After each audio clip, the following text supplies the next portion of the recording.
Dikatakan hari ke-15 di dataran Shukai, bahwa di hari terakhir ini dataran Shukai akan disinari oleh mentari yang berwarna merah merona. Hampir di saat yang bersamaan dengan terbitnya matahari dan pancaran sinarnya seakan genderang perang tertabuh dengan para prajurit unit Hisin bergerak maju. Dengan tumbangnya Ako dan tumbangnya Ohon. Pemimpin sayap kanan Qin di hari genting ini merangsek maju bagai lesatan anak panah. Shosui berorasi untuk mengerahkan seluruh kemampuan unit Hisin, sambil menggebuk lawan-lawannya. Yang direspon oleh seluruh komandan unit Hisin dengan menghajar seluruh musuh yang menantang di depannya.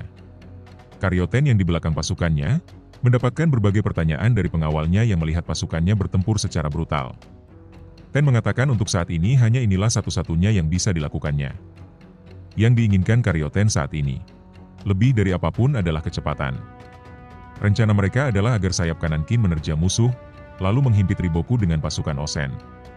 Untuk mewujudkannya mereka harus menembus sayap kiri Zhou, lebih cepat lebih baik. Tapi yang jadi pertanyaan Ten adalah sekuat apa sayap kiri Zhou yang tersisa saat ini, dan semuanya bergantung pada itu. Namun di saat inilah peristiwa tak terduga terjadi.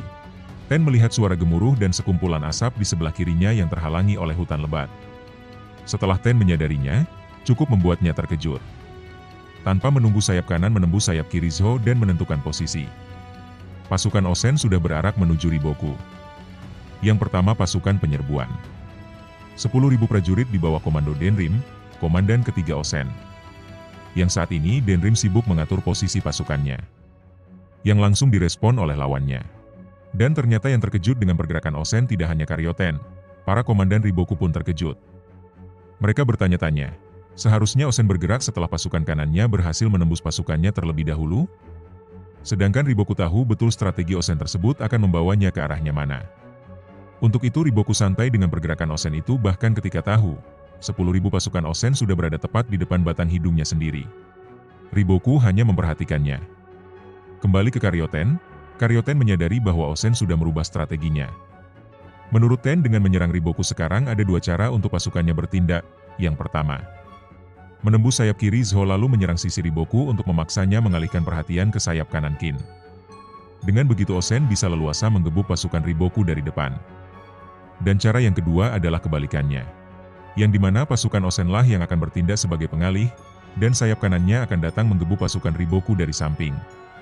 Singkatnya dengan Osen merubah rencana seperti ini, Osen ingin agar sayap kanannya menjadi pedangnya untuk menghabisi Riboku. Pasukan tengah Riboku dan Osen akhirnya bentrok.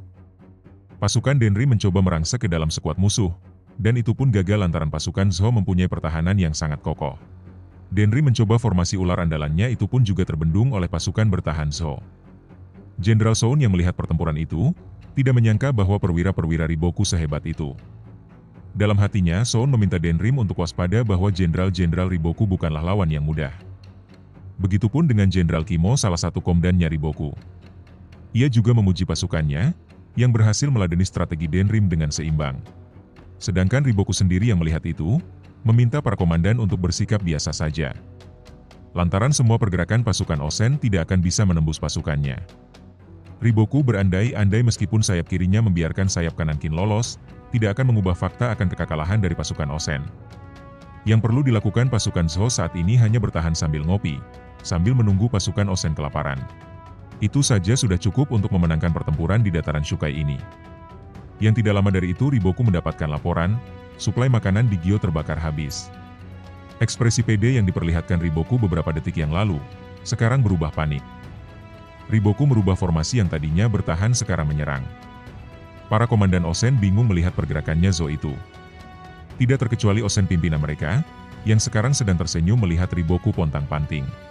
Riboku mendapatkan pesan dari Gyo yang berisi tentang terbakarnya suplai mereka, dan wali kota Gyo meminta Riboku menarik mundur pasukan, untuk membebaskan Gyo dari kepungan Kanki. Sebelum rakyatnya bertindak anarkis dan jatuhnya Gyo dari dalam. Tapi menurut Riboku itu tidak mungkin mereka melakukan itu, lantaran jika Riboku memaksakan pergi sekarang, yang ada nantinya pasukan Riboku bakal terjebak di antara pasukan Kanki dan Osen. Riboku benar-benar memutar otaknya. Sampai akhirnya menemukan sebuah solusi yang disolusi-solusikan. Riboku memperkirakan waktu pengirim pesan untuk sampai ke tempatnya saat ini membutuhkan waktu setidaknya 1 hari penuh. Dan Riboku yakin orang sekali berwali kota Gyo, akan mampu mengendalikan kota setidaknya 3 hari. Dan 3 hari tersebut akan Riboku manfaatkan. Hari pertama Riboku PD akan bisa mengubur Osen dan pasukannya. Hari kedua adalah waktu perjalanan menuju Gyo. Dan besoknya Riboku yakin bisa membubarkan pasukan Kanki yang mengepung Gyo. Kimo yang mendengar itu tidak yakin waktunya akan cukup, mau tidak mau harus cukup dan inilah namanya solusi disolusi-solusikan itu. Saat itu juga Riboku memerintah pasukannya untuk merubah formasi ke menyerang.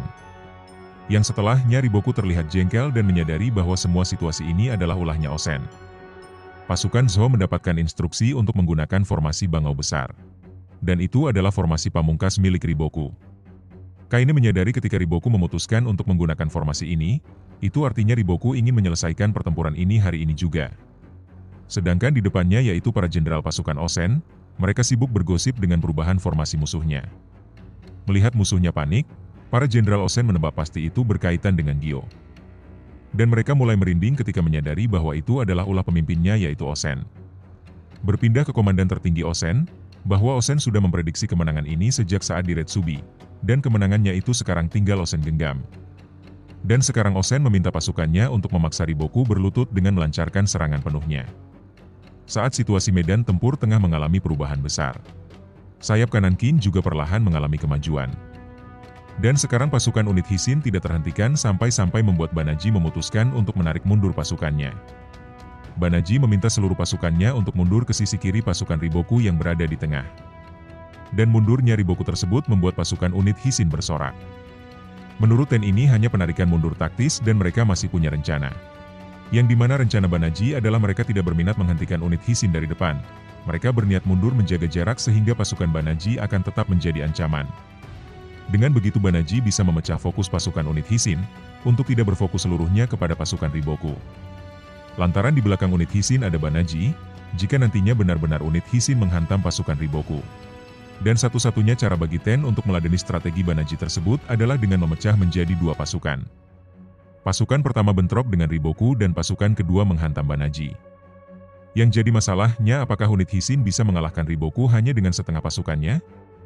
Di saat Ten terfokuskan oleh Banaji, Ten kembali dikejutkan dengan pergerakan dari pasukan Gyeon. Pasukan Gyeon dan Chogaryu justru maju menyerang pasukan unit Hisin. Yang dipimpin oleh Jenderal Gyeon langsung. Gyeon memerintahkan pasukannya untuk mencari Ohon dan Shin. Pasukan Gyeon mulai bentrok dengan pasukan unit Hisin. Letnan Ensan yang memimpin sebagian besar unit Hisin meminta seluruh pasukannya untuk menyerang secara total, menerobos mereka dan penggal Riboku, katanya.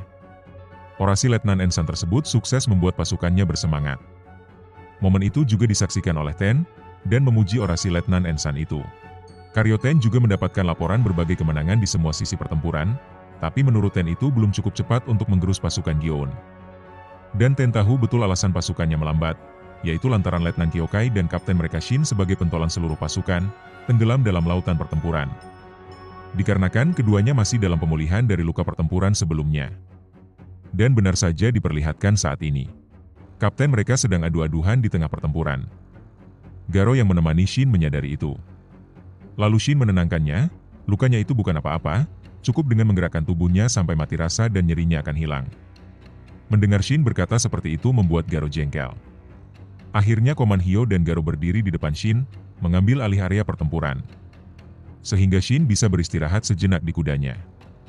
Rupa-rupanya tentara Zou mengetahui kondisi Shin. Terlebih lagi sebelumnya Gyeon memerintahkan mereka untuk mencarinya.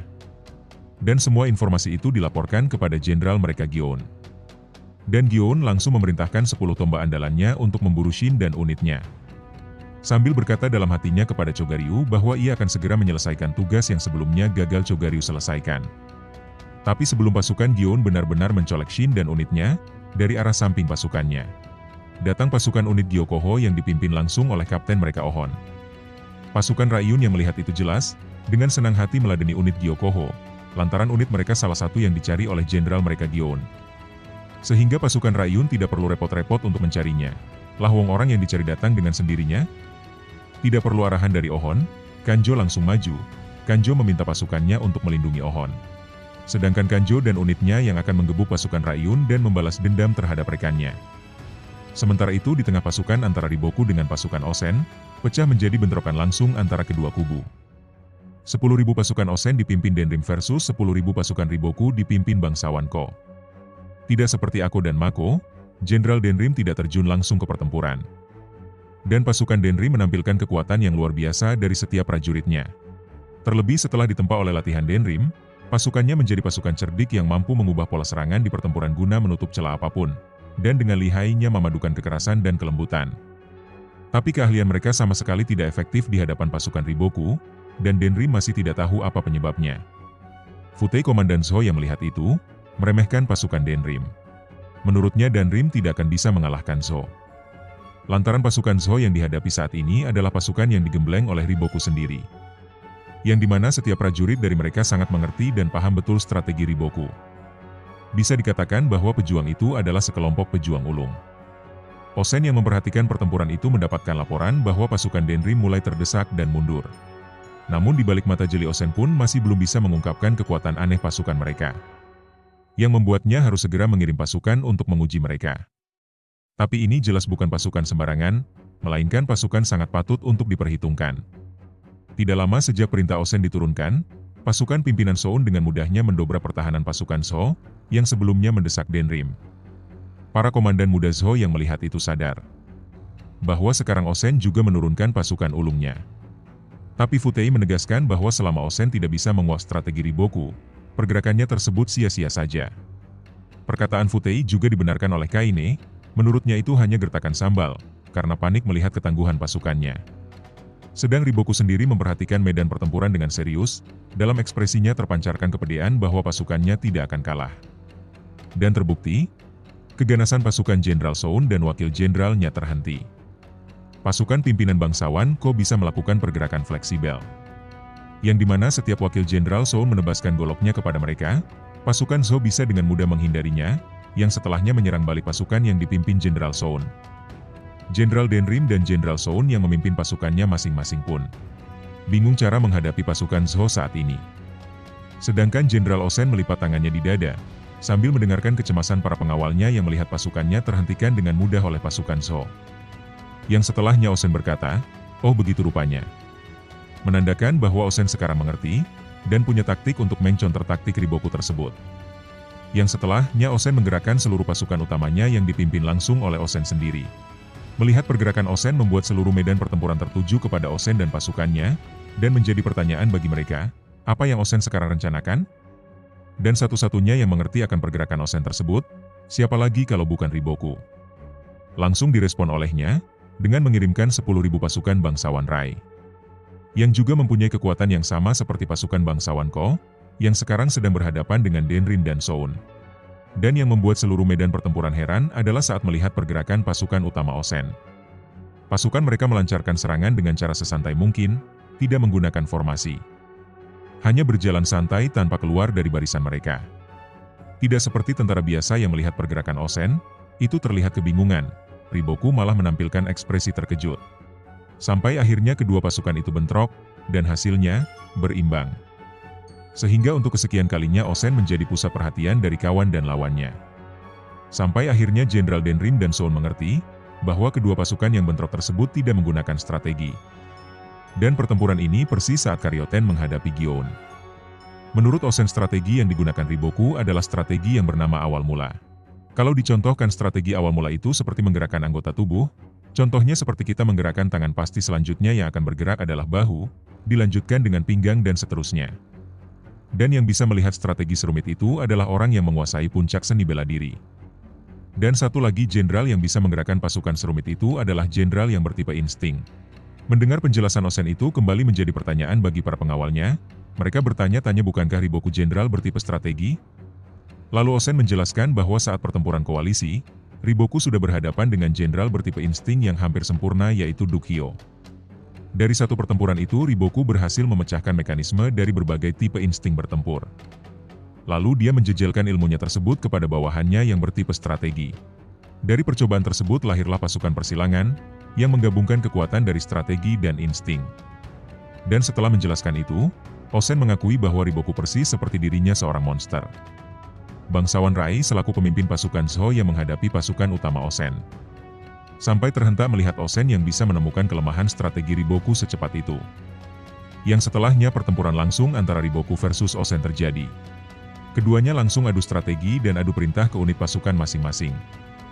Dan semua langkah yang dilakukan Riboku bisa dengan mudah dibalas oleh Osen. Hingga akhirnya pasukan Osen unggul jauh, dan sekarang pasukannya sedang menggerogoti pasukan utama Riboku. Yang saat ini Riboku sedang jengkel-jengkelnya terhadap Osen, yang bisa melihat jelas strategi awal mulanya.